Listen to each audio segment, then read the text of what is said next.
You know this image, a ladder stretching from the ground up into the clouds, angels climbing up and down it, a sleeping man at the bottom. It is one of the first Bible stories children are taught, usually reduced to a picture book page in a song about Jacob's ladder.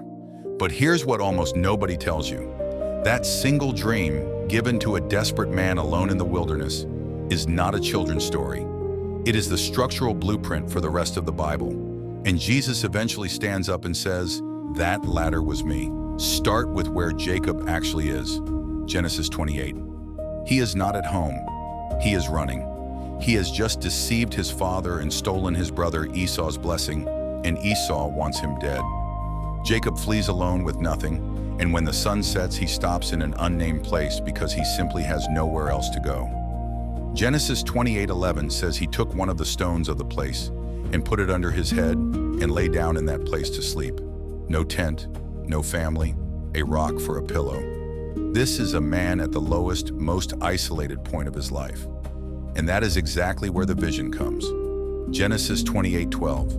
He dreamed, and behold, a ladder was set up on the earth, and its top reached to heaven. And there the angels of God were ascending and descending on it. The Hebrew word here is sulam.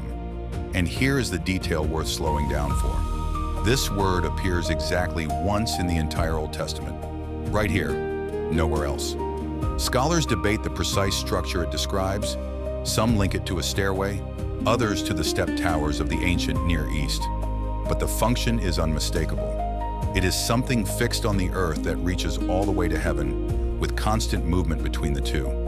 Not a one-time visit, continuous traffic, heaven and earth connected with angels moving freely between them. And then verse 13, "Behold, the Lord stood above it," not detached, not distant, standing directly over the connection point, present at both ends simultaneously.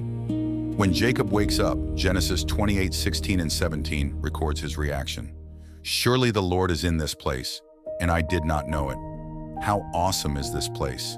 This is none other than the house of God, and this is the gate of heaven. A man running from his own guilt, sleeping on a rock, discovers that the very ground beneath him is a meeting point between heaven and earth. He did not earn this. He stumbled into it while fleeing the consequences of his own sin. If this is the kind of pattern you want unpacked more often, subscribe and leave a comment. That is genuinely how more people find this. We depend on you to spread the word. Now hold that image and travel all the way into the Gospel of John. Jesus is speaking to a skeptical man named Nathanael, who has just confessed him as the Son of God. And Jesus responds with something strange if you do not know the Genesis story, and breathtaking if you do. John 1:51. "Most assuredly I say to you, hereafter you shall see heaven open, and the angels of God ascending and descending upon the Son of Man." Jesus takes Jacob's exact image, the ladder, the open heaven, the ascending and descending angels, and applies every piece of it directly to himself. He is not referencing the ladder, he is claiming to be it. The fixed point on earth where heaven touches down. The place where the traffic between God and humanity does not just pass through, but originates. Think about what that means. Jacob's ladder was a dream that came true once, in a vision, to one exhausted man on the run. Jesus is saying that he himself is the permanent, walking, breathing version of that same connection. Heaven did not just open over a rock in the wilderness for one night, it opened permanently in a person and stayed open. Jacob ran from his guilt and woke up at the gate of heaven without even knowing it was there. And centuries later, the gate stood up, walked among ordinary people, and told them plainly who he was. The ladder was never just a picture for children.